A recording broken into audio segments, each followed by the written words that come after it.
Have you ever wanted to do a wall treatment? I'm going to show you how. I'm going to put beadboard all around here. And then I have drywall for under here, and I'm going to put beadboard under here as well. When you're doing a wall treatment, you also have to think about the windows and doors and trim. So I got all that removed. I had a big piece of wainscoting outside, so I just cut 3 strips and then cut them down to size. And I will be putting them on the window like this and gluing them down and probably shooting a few nails in. So that way this is flat and it's not textured. Okay, I got the wainscoting up on there. I did decide to go ahead and reuse this ledge that was on there, and I just cut the end off of it so that way it'll sit in here flat. I might have to trim it off a little bit since I put that wainscoting in there. I'm slowly redoing all the window trim in my house. I start by trimming the inside out with wainscoting, and then I use 1x3 primed pine around it, and then I use 1x2 primed pine around that. Then I had to wood fill and caulk, and then I had this huge mess to deal with. I scored this with a razor, and I'm gonna try to break it. Hope it works. And then because I'm an idiot, this happened. Make sure you're wearing closed-toed shoes. I got it. So when I flipped it over, it automatically broke from the score. And now I've got a bruise on my foot already. That's terrible, right? Cut the holes for the outlets in, and hopefully they all fit. I measured. Not gonna lie, it's a little janky, but I got it in, especially right here. But I'm putting beadboard up, and if I ever decided to take the beadboard down, I can always patch this in. This is as far as I've gotten today. I still have to go right here, and it'll come up to about here. And I did right there. Still got to go the rest of the wall and around the window and all the way to right here. And the window trim wasn't all I had to deal with. I also had to do the door trim. So since I've never taken trim off before, I didn't know what I was going to find, and that's interesting.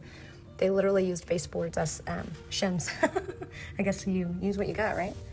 Okay, that's off. There's a bigger gap on that side than this side. Once all the old trim was removed, I went back with a razor and removed the excess caulk, so that way all these trim pieces would sit flat on the wall. The sides of the new trim is 1x3 primed pine and then 1x4 sandwiched in between 2 1x2s. Here's a visual. I got to cut this this out of this piece of beadboard.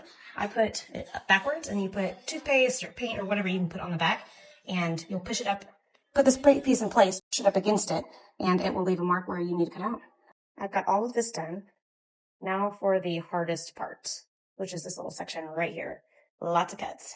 This wasn't too difficult, but I did have to take lots of measurements, running back and forth, lots of cuts, but it fit perfectly, and I was so excited. I think I got most of the nail holes filled. I might have missed one, who knows. I do have a problem. So I have these stupid walls that are rounded, the rounded corners, and it's very annoying because when you're trying to do wall treatments, I cut this one a little bit big because I guess I'm going to have to do some kind of trim on the side. You see right here how the caulk is going in the little cracks. I'm just taking the corner of a piece of paper and scraping it out. It's the easiest way that I found. Okay, here is the part where I joined 2 pieces of beadboard, and it's a little bit darker. I'm just going to caulk it, and it's going to disappear. I've come a long way since using these squeeze tubes. Now I use a caulk gun. It's much easier that way. I found these dowels. They're square dowels. I'm going to try to put those on the edge to see how that looks. All right, I think I like it. It'll be better once it's painted and it'll look more uniform, but it's good.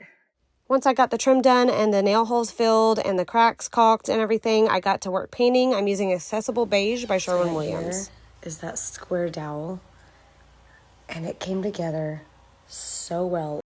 Okay, I am making the cuts for the baseboards. All right, I've got all the trim pieces cut, the baseboards, and then I had to cut a little bit technical piece right here just because it has to go around there. I used my table saw for that.